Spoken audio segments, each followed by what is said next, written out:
अस्सलाम वालेकुम नाजरीन, गुजरात से आपका होस्ट सैयद आबिद अली आपकी खिदमत में हाजिर है। नाजरीन, प्रोग्राम रोज़नामचा आप देख रहे हैं। आज हम आपको बताएंगे कि वज़ीर आला पंजाब मरीम नवाज शरीफ की जानब से गुजरात में तरक्याती मनसूबों के हवाले से 22 अरब रुपए के फ़ंड जो हैं वो जारी किए गए हैं, जिसमें से 17 अरब रुपए के फ़ंड जो हैं वो सीवरेज के लिए दिए गए हैं। अब मैं आपको ये बताऊं कि रवा माली साल में 4 अरब रुपए का सीवरेज का जो प्रोग्राम है वो यहाँ पर डेवलपमेंट का चल रहा है। और एक यहाँ पर जो है वो मेगा प्रोजेक्ट था सर्विस मोड फ्लाईओवर का, जो कि मुकम्मल हो चुका है, जिसको चौधरी शाफे हुसैन ने उसका इफ्तिताह किया है और आवाम के लिए खोल दिया है। वो प्रोजेक्ट जो है वो 2 अरब 46 करोड़ रुपए की लागत से अब मुकम्मल हुआ है। आज हम इन तमाम तरक्याती मंसूबों के हवाले से आपको बताएंगे, आवाम से भी बात करेंगे, आवाम से भी इस हवाले से पूछेंगे और कोशिश करेंगे कि मुतलका हुकाम जो हैं वो भी हमारे साथ राब्ते में रहें और हम आए मेरे साथ इन प्रोग्रामों पर इन तमाम चीज़ों पर बात करते हैं। अभी सर्विस मोड की तरफ हम जाएंगे और वहाँ पर जाकर वो फ्लाईओवर के हवाले से भी आप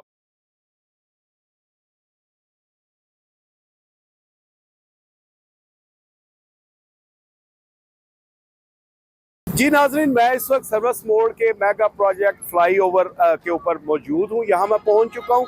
अब मेरे पीछे आप देखें तो ये फ्लाईओवर जो है ये इस वक्त ट्रैफिक के बहाव को अपने ऊपर से गुजारता हुआ इस्लामाबाद की तरफ रवा दवा है, जिसकी वजह से रहमानिया फाटक जो है उसके ऊपर ट्रैफिक का प्रेशर जो है वो काफ़ी कम हो गया है। इस वक्त चौधरी अली इब्रार जोड़ा भी यहाँ मौजूद हैं, जिन्होंने गुज़िश्ता चंद रोज़ पहले चौधरी शाफे हुसैन के साथ मिलकर जो है इस पुल का इफ्तिताह किया था। यहाँ पर मैं आपको ये बताता चलूँ कि ये प्रोजेक्ट जो है ये 2 अरब 46 करोड़ रुपए की लागत से मुकम्मल हुआ है और ये गुजरात की अवाम का एक बड़ा दरीना मसला था जो कि हल हो चुका है और ये इस वक्त जो है वो ट्रैफिक के लिए ओपन कर दिया गया है। यहाँ पर चौधरी शाफे हुसैन ने डिप्टी कमिश्नर गुजरात और उनके साथ एक चाइना का वफद भी मौजूद था, जिसके हमरा उन्होंने इसका जो है वो इफ्तिताह किया और आवाम को ये खुशखबरी दी है। इस वक्त मुस्लिम लीग काफ के सिटी सदर जो हैं चौधरी अली इब्रार जोड़ा, उनसे जानते हैं, वो इस पुल के हवाले से बताएंगे। कुछ एक दो अवाम के सवालात भी हैं, वो भी हम उनसे पूछेंगे कि उस हवाले से वो क्या कहते हैं। बताइएगा जनाब, इस पुल के हवाले से काफ़ी आपने बातें माशाल्लाह शाह साहब बता ही दी हैं। तकरीबन 2.25 अरब रुपया इसकी बिल्कुल जो थी वो इनिशियल कॉस्ट थी, लेकिन जो इसकी रीमॉडलिंग की गई है, जब पहले आपको पता है कि ये ब्रिज जो था ये सिर्फ कुंजा की तरफ जा रहा था, इंडस्ट्रियल स्टेट की तरफ जा रहा था। उसके बाद से जब शाफी हुसैन की एफर्ट से ये रीमॉडल हुआ है और इसको जो है पिंडी की तरफ उतारा गया, उसके लिए एडिशनल जो कॉस्ट थी उसकी 18 करोड़ रुपये की, वो जो शाफी हुसैन साहब ने मंजूर कराई। इसके अलावा जो रेलवेज थे, पाकिस्तान रेलवेज, उसके एनओसीज नहीं थे हमारे पास और वो 2 मुख्तलिफ एनओसीज चाहिए थे, जिसमें टाइम भी लगा, लेकिन अल्टीमेटली चौधरी शाफी हुसैन ने वो भी एफर्ट करके तो मंजूर करवाए। और इसमें मुझे पता है कि आप जो क्वेश्चन पूछना चाहते हैं लाहौर के मुतालिक, वो देखिए उसमें ये है कि पहले तो हमने ये इस्लामाबाद वाला ज़्यादा ज़रूरी था, क्योंकि इस्लामाबाद जाने के लिए आपके पास इसके अलावा और कोई ऑप्शन नहीं थी। लाहौर जाने के लिए अगर फाटक बंद हो, जो रेलवे क्रॉसिंग है वो अगर उसका वो बंद हो, तो आप सीधा इधर से अभी 2 रोया ट्रैफिक कर दिया उन्होंने उस चौक तक, जो कि नूर गार्डन के आगे आता है, डबल उस जो राउंड अबाउट वहाँ तक 2 रोया ट्रैफिक हो गई। वहाँ से अब यू टर्न लेके तो ब्रिज के ऊपर से लाहौर की तरफ जा सकते हैं। ये इतना मुश्किल काम नहीं, 1 किलोमीटर भी नहीं बनता, हार्डली 500 मीटर का रास्ता है, तो ट्रैफिक से बचने के आप उधर से जा सकते हैं। शहर के अंदर तो लंबे लंबे यू टर्न होते हैं। अच्छा चौधरी साहब, मैं रात को मेरा गुजर हुआ इस पुल के ऊपर, इसके ऊपर लाइटिंग वगैरह भी नहीं है। शाफे साहब ने कुछ वादा भी किया था उस हवाले से। बिल्कुल, लाइटिंग के लिए जो है वो फंड्स मंजूर हैं। लाइटिंग जो है सिर्फ वो पुल के ऊपर नहीं होनी, पुल के अलावा ये सारी जो रोड आप देखेंगे जहाँ जहाँ मिसिंग है, वो सरगोदा रोड हो, रहमान शहीद रोड हो थ्रू आउट, और भिम्बर रोड हो, इन सब की लाइटिंग के ऊपर जो है 4 करोड़ रुपए के फंड्स जो हैं वो अंडरवे हैं, इंशाल्लाह मंजूरी के मराहिल में, और वो आजकल की बात है, वो मंजूर हो जाएंगे और उसके बाद आप बहुत जल्द देखेंगे। हमारी कोशिश तो थी कि ईद से पहले लग जाए सारी लाइटिंग, लेकिन जैसे शाफे साहब ने कहा 2 से 3 हफ्ते के अंदर लग जाएंगे लाइटिंग्स। जो इसके रिफ्लेक्टर्स थे अलबत्ता वो लग गए हैं। ब्रिज को ट्रैफिक के लिए खोलना ज़रूरी था और लाइट्स जो हैं वो भी इंशाल्लाह ताला 2 से 3 हफ्ते में लग जाएंगी।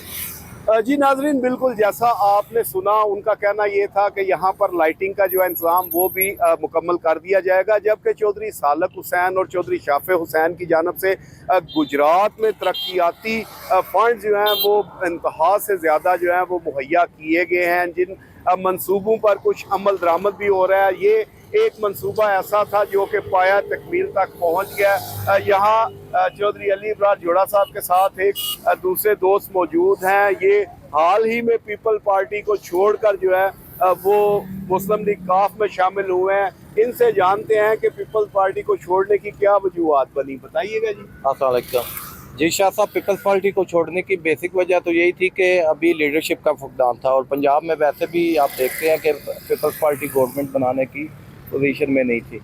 तो जब शाफे साहब से मुलाकात की तो देखा कि वो गुजरात के लिए कुछ करना चाह रहे हैं, कुछ बेहतरी लाना चाह रहे हैं, उनके विजन को समझा और मेरा फैसला बर वक्त था। और हमने बहुत सारे दोस्तों के साथ जो है ना पीपल्स पार्टी के तकरीबन गुजरात सिटी के खाली करके सारे शाफे साहब को ज्वाइन किया, और वो एक अच्छा एक्सपीरियंस रहा है। शाफे साहब ने हमेशा ही मोहब्बत से जो सारे मामला को देखा है, और गुजरात की बेहतरी को देख के लगता है कि हमारा फैसला जो दुरुस्त था शाफे साहब को लेकर। जी नाज़रीन, आपने इनकी बात भी सुनी। अब हम यहाँ से जो है वो जाएंगे सीवरेज के मंसूबे पर। आपको अब बताएंगे कि रवां माली साल में वो सीवरेज का मंसूबा जो है वो कितना मुकम्मल होना था और कितना मुकम्मल हो चुका है। उस हवाले से अवाम का क्या कहना है, हमारे साथ रहिए, जानते हैं अवाम क्या कहती है।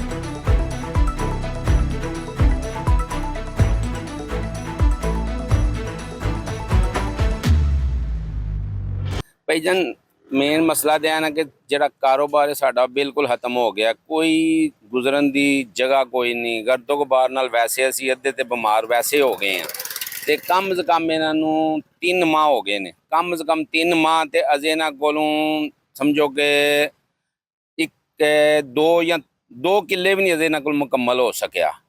ਤੇ ਜ਼ਾਹਿਰੀ ਗੱਲ ਹੈ ਅਸੀਂ ਵੀ ਟੈਕਸ ਗੁਜ਼ਾਰ ਹਾਂ, ਤੇ ਜੇ ਅਗਰ ਇਹਨਾਂ ਲੋਕਾਂ ਨੇ ਇਸ ਤਰ੍ਹਾਂ ਕਰਨਾ ਤੇ ਜਿਹੜੇ ਕਾਰੋਬਾਰੀ ਇੱਥੇ ਅਸੀਂ ਬੈਠੇ ਆ ਉਹ ਕਿਸ ਤਰ੍ਹਾਂ ਅਸੀਂ ਭਾਜੀ ਇਸ ਕੰਮ ਨੂੰ ਚਲਾ ਸਕਨੇ ਆ। ਠੀਕ ਹੈ ਨਾ। ਸਾਡੀ ਗੁਜ਼ਾਰਿਸ਼ ਹੈ ਕਿ ਭਾਜੀ ਕਮ ਸੇ ਕਮ ਜੋ ਕੰਮ ਕਰਦੇ ਨੇ ਕੰਪਲੀਟ ਕਰਕੇ ਉਹਨੂੰ ਮੁਕੰਮਲ ਕਰਕੇ ਨਾਲ ਨਾਲ ਲਗਾ ਚੱਲਦੇ ਜਾਣ। ਇਹ ਬੰਦਿਆਂ ਨੂੰ ਸਿਰਫ ਤੰਗ ਕਰਦੇ ਨੇ, ਕੋਈ ਕੰਮ ਨਹੀਂ। 5-5 ਦਿਨ ਜਿਹੜੀ ਹਰ ਚੀਜ਼ ਖਲੋਤੀ ਹੈ, ਇਹਨਾਂ ਨੂੰ ਕੋਈ ਫਿਕਰ ਨਹੀਂ ਕਿ ਯਾਰ ਬੰਦਿਆਂ ਦਾ ਕਾਰੋਬਾਰ ਹੈ ਤੇ ਇਹਨੂੰ ਕਿਸ ਤਰ੍ਹਾਂ ਅਸੀਂ ਇਹ ਬੰਦੇ ਹੈਂਡਲ ਕਰਦੇ ਨੇ ਪਏ। ਤੇ ਮਿਹਰਬਾਨੀ ਹੈ ਕਿ ਅਗਰ ਇਹਨੂੰ ਕੰਪਲੀਟ ਕੀਤਾ ਜਾਏ ਜਿੰਨਾ ਜਲਦੀ ਤੋਂ ਜਲਦੀ ਹੋ ਸਕਦਾ ਹੈ, ਤੇ ਬੰਦਿਆਂ ਦਾ ਕਾਰੋਬਾਰ ਜਿਹੜਾ ਉਹ ਜ਼ਾਹਿਰੀ ਗੱਲ ਹੈ ਆਪਣਾ ਉਸ ਬਹਾਲ ਹੋ ਸਕੇ। तो अपनी दुकान बताएं जी क्या परेशानी है। जी, तकरीबन 2.5-3 महीने से ये बंद हो चुका है कारोबार भी। हम बीमार भी हो चुके हैं, देखें मेरा गला भी ख़राब हो गया हुआ इसी वजह से। तो यही है कि इसको जल्द अज जल्द, यही बोलेंगे, इसको जल्द अज जल्द मुकम्मल किया जाए, हमारे कारोबार बहाल हो जाए, तो लिहाजा हमारी ज़िंदगी में सुकून हो जाए। छोटे छोटे बच्चे हैं, सारा दिन यहाँ पर हम बैठे रहते हैं। हम मजदूरदार हैं, कोई बड़े जो है ना इन्वेस्टर नहीं है या फिर कोई अमीर नहीं है। सुबह आते हैं और शाम में जाते हैं, रोज़ी का सिलसिला सारा बंद पड़ा हुआ है। 2.5 से 3 माह हो गए हैं। किराएदार भी हैं, वो आके किराया मांगते हैं।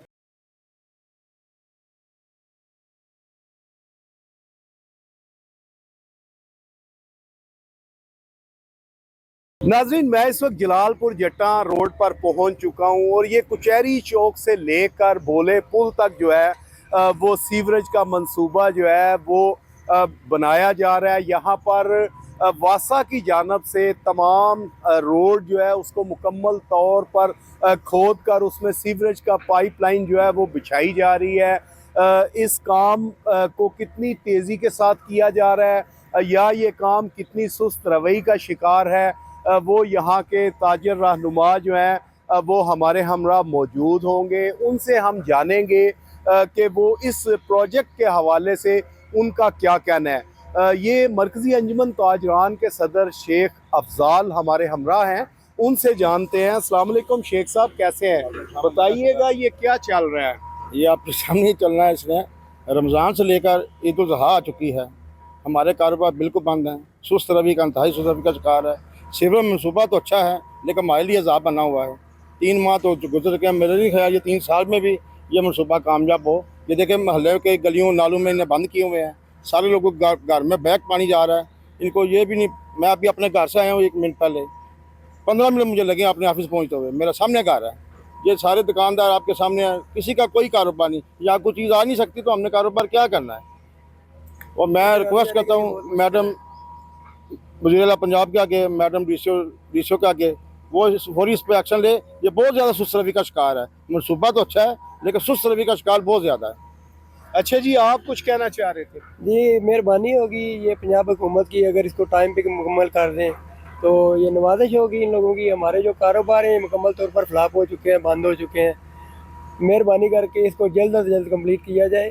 तो अभी ईद उल अज़हा की छुट्टियां भी शायद इनको हो जाएंगी, उसके लिए काम काफ़ी पेंडिंग हो जाएगा।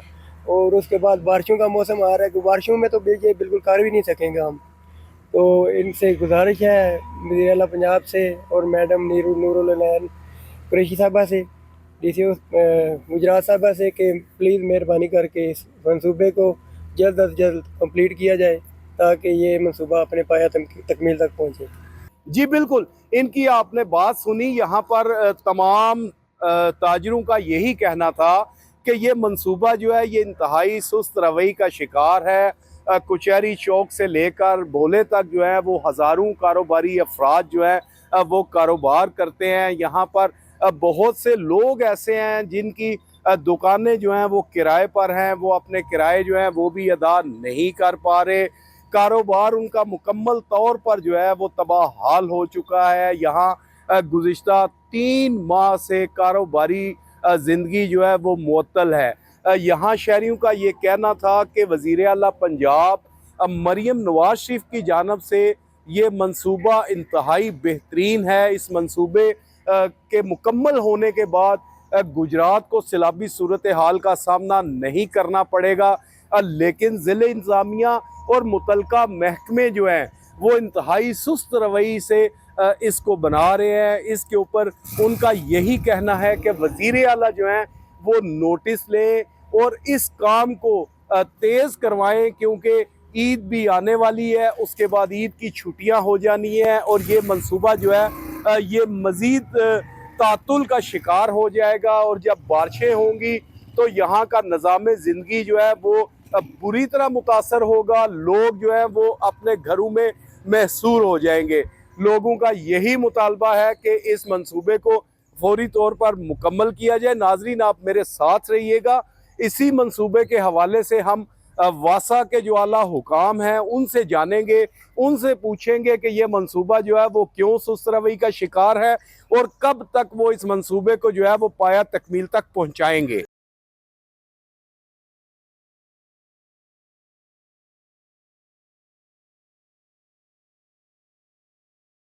नाजरीन, मैं इस कुचहरी चौक में पहुंच चुका हूं। यहाँ कुचहरी चौक से लेकर भोले तक जो है वो सीवरेज का मंसूबा जो है वो मुकम्मल हो रहा है। इस वक्त स्टेडियम के अंदर जो है वो यहाँ पर भी काम चल रहा है। इस वक्त वासा के ज़िम्मेदारान जो है वो हमारे हमरा मौजूद हैं। ये DMD वासा गुजरात फैसल, उनसे जानते हैं कि वो इस मंसूबे के हवाले से क्या कहते हैं। बताइएगा जी, ये मंसूबा किस अमाउंट का है, कितनी लागत? ये हमारा जोन ए पैकेज है, इसका टोटल कास्ट 8 अरब और 84 करोड़ पे है। लेकिन अभी जो हमने कास्ट अभी जो शुरू किया हुआ है वो तकरीबन 3.25 अरब रुपए का काम जो क्रिटिकल पोर्शन में हमने शुरू किया हुआ है वो जारी है। अच्छा, ये बताइएगा कि ये मंसूबा रवा माली साल में कितना मुकम्मल होगा, कब तक ये मुकम्मल होगा? इसका 30% जो है हमने एज अ क्रिटिकल पोर्शन इसको टेकअप किया हुआ है और ये by the end of June इंशाल्लाह हम एक्सपेक्ट करते हैं कि ये कंप्लीट होगा। इसके अंदर HDP फोर्स मेन शामिल है जो कि तकरीबन 11,000 फीट 10,000 फीट से कुछ ज़्यादा ये शामिल है। और उसके अलावा चवन की लाइन की रिप्लेसमेंट है, लेटरल सीवर लाइन्स हैं और उसके अलावा ये डिस्पोजल स्टेशन है और लोराए में ड्रेन बन रही है। ये इसमें क्रिटिकल पोर्शन के तौर पर हम कंप्लीट कर रहे हैं इंशाल्लाह। अच्छा फैसल साहब, मुझे ये बताइएगा कि कुचहरी चौक से लेके भोले तक कारोबारी लोग जो हैं वो शदीद मुश्किलात का शिकार हैं। लोगों से हमारी बात हुई, उनका कहना ये था कि ये मंसूबा जो है ये काफ़ी सुस्त रवैये का शिकार है। उसकी क्या वजूहत है? देखिए, मैं सबसे पहले तो तमाम जो हमारे रिस्पेक्टेबल सिटीज़न्स हैं, मैं इनकन्वीनियंस के लिए उनसे माज़रत खा हूँ, लेकिन मैं उनसे ये दस्तबदस्ता ये गुजारिश करना चाहता हूँ, ये उनकी फ़लाह के लिए एक मंसूबा है और ये सुस्त रवैये का बिल्कुल भी शिकार नहीं है। इसके अंदर ये हमने एक चैलेंज के तौर पर इसको लिया है और ये इतनी टाइम लिमिट में इसका कंप्लीट होना एक इंशाल्लाह एक मौजज़ा होगा। ये डिस्पोजल स्टेशन है, आप कहीं पर भी देख लें, 6 महीने में कोई डिस्पोजल स्टेशन कंप्लीट नहीं होता, लेकिन हम इसे 4-4.5 महीने में इंशाल्लाह इसे कंप्लीट करेंगे इंशाल्लाह। ये हमारी बहुत ज़्यादा बर्क रफ्तारी के साथ काम है, सुस्त रवि नहीं है इसके अंदर। हम डे एंड नाइट यहाँ पे काम कर रहे हैं। उसकी वजह यही है कि लोगों को परेशानी को कम से कम किया जाए और जल्द से जल्द उन्हें इस चीज़ से छुटकारा हासिल हो। अभी आप क्या समझते हैं कि अब आइंदा आने वाले मानसून में क्या गुजरात को दोबारा से सैलाबी सूरत हाल का सामना तो नहीं करना पड़ेगा? किस हद तक जो है वो सैलाब से बच पाएंगे? ये सर अर्बन फ्लडिंग जो है ना, इसके 2 एलिमेंट्स हैं जो हमें कंसीडर करने चाहिए। एक तो ये है कि यहाँ पर किसी पंपिंग मशीनरी या पंपिंग कैपेसिटी की फुकदान था पहले, वो यहाँ पर इस्टेब्लिश किया जा रहा है। एक तो चीज़ ये है। दूसरा ये है शीट फ्लो जो कि अप स्ट्रीम बिम्बर साइड से जो आता है, उसके उस चीज़ के लिए भी हम बहुत सारे इकदाम उठा रहे हैं। 11 कलवर्ट्स जो हैं वो डिस्ट्रिक्ट एडमिनिस्ट्रेशन की तरफ से नेस्पाक और इरिगेशन डिपार्टमेंट को इन्वॉल्व करके उनकी तरफ से फिजिबिलिटी स्टडी कंडक्ट की गई है। डिस्ट्रिक्ट एडमिनिस्ट्रेशन ने हमें 11 कलवर्ट्स आइडेंटिफाई किए हैं, उसमें से भी 4 हमारे हिस्से में आई हैं कि हमने उनको साफ़ करना है और पानी को चैनलाइज करना है, ताकि हम पानी का ज़ोर यानी कि वो शीट फ्लो शहर में एंटर होने से पहले हलसी और बिम्बर में उतरे। उन चीज़ों के ऊपर भी, उन अवामिल के ऊपर भी काम हो रहा है। और जो पानी यहाँ पर जिसका कैचमेंट एरिया ये बनता है, कैचमेंट बेसिन यहाँ पे बनता है, उसके लिए हम ये पंपिंग कैपेसिटी यहाँ पर इस्टेब्लिश कर रहे हैं। तो इंशाल्लाह अल्लाह ताला के घर से पूरी हमें उम्मीद है, हम नेक नियति के साथ दिन रात इसी काविश में हैं कि लोगों को इस साल में उस सूरत हाल का सामना ना करना पड़े जो अनफॉर्चुनेट सूरत हाल लास्ट ईयर उन्होंने। नाजरीन, आपने होस्ट सैयद आबिद अली को गुजरात से इजाज़त दीजिए। दोबारा किसी नए प्रोग्राम के साथ आपके सामने हाज़िर होंगे। नाजरीन, इस प्रोग्राम में हमने वज़ीर आला पंजाब मरीम नवाज शरीफ की जानिब से गुजरात में तरक्याती मनसूबों का जो एक जाल बिछाया गया है, उस हवाले से तमाम तर तफसीलात जो हैं वो आपको फ्राहम की हैं। आपको यहाँ पर सीवरेज के मंसूबे का भी बताया है। यहाँ पर आपको service mode fly over bridge जो है जो कि आवाम के लिए खोल दिया गया है, उस हवाले से भी आपको बताया है। आपने आवाम की बात भी सुनी है कि लोगों का क्या कहना है, आपने सियासतदानों की बात भी सुनी है, आपने वासा के मुतलका जो अफसरान हैं उनकी बात भी सुनी है। और उम्मीद यही जाहिर की जाती है कि आइंदा आने वाले मानसून में गुजरात को सैलाबी सूरत हाल का सामना जो है वो नहीं करना पड़ेगा। अपने होस्ट को इजाज़त दीजिए। पाकिस्तान जिंदाबाद।